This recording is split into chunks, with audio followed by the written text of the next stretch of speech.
మా శంకర్ సార్ చేత చెప్పిస్తా. ఓకేనా? చెప్పండి సార్. చూద్దామా? చూడండి సార్.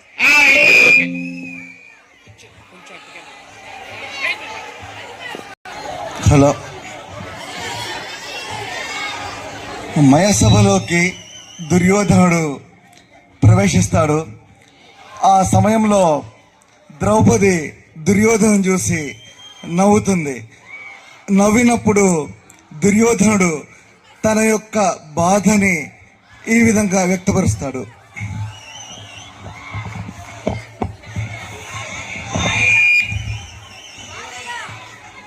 ఏమంటివి ఒక ఆడది ఈ దుర్యోధను చూసి పరిహసించుటయ్యా, ఎంత మాట.